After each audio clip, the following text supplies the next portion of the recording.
order ko, paglabas ng order, punta sir, ba't Valenzuela to? May hospital ba sa Valenzuela? Meron, Central DOH. Ah, sana mapunta ka na. Di ba may option ako, mamimili ako kung saan ako. Mas malapit ka ron, mas maganda rin doon. Oo, kaloko. Medical center na rin yun. Sir, hindi ayaw ko doon.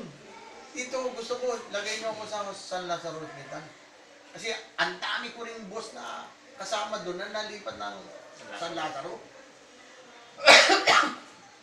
Kung malilipat man ako, doon din ako babagsak sa mga dati kong kasamahang mga doktor, doktora, doktor.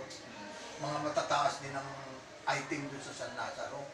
Sila rin yung pagmamaniho ko. Hindi wala akong problema, di ba? Punta na pagbagsak ng order ko ng Central, punta Valenzuela.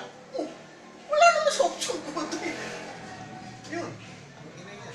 Eh di pare, di ilang taon ka sa ano? Sa central office. 20 years ako sa Central Office. 20 years tapos sa Pateros, Sa Pateros, mga 5 years na mahigit. 5 years. 2 years sa quarantine, halos. Mga halos 2 years ako sa quarantine. 25 years ka na service. Oo. 25. Eh dito, Siyam na yata ako rito eh. 25. 30. 2006. 34. 34 years. Tama. Pwede ka na 2006. mag-retire. Early 2006. retirement. 2006 ako yata dito napunta Di eh. ba 20 ka lang service sa gobyerno, pwede ka na mag-early Hindi, may retirement. Porsche yun, Porsche. Diba? 26. 2006. Oo. Ilang years?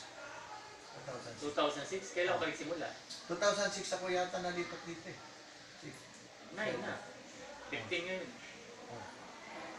April. 9 years na. Ay, March pala, March. Sabihin natin, 9 years and 3 months. 4 Kaya months. mga ganyan. Eh, ano masasabi mo ngayon? Eh, maganda naman.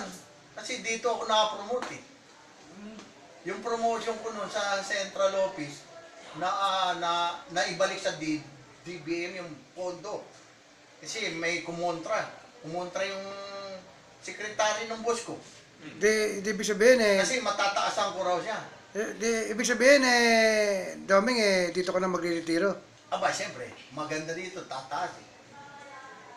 Ah, ganun. Tsaka, 1 year na lang ba? di, mga Bakit naka- pogi na may mga empleyado rin. Bakit naka-apat na daliri ka? Ang ginagawa mo? Hindi, ganyan lang talaga ako kasi masakit nga yung kamay ko eh. Ganun. Na mamaga eh. Ganun. Oo. Mamaga eh. Siyempre, pag may diferensya, mahirap na, di ba? Kaya naka-televise yung interview mo. Oo, siyempre, mahirap. National TV yan. Kasi national dito. Di ba live stream niya, Master? Oo. Kaya swerte. Salamat din ako rito. Maganda ang nangyari. Yan ang dapat na atulangin ng isang empleyado ng gobyerno. Oo. Di ba? Kaya lang, ang hirap magkuhan. Ang hirap mag-adjust. Kasi ang tagal. Huwag mong gagamitin Kuya Doming yung punchline mo ha, nasa national TV ka. Oh, ang tagal ng kuhan eh. Maano ng NTRCB yan. Oo. Mga madali ako na. Ang tagal ng... Kasi mga kamay mo! Ang tagal ng ano?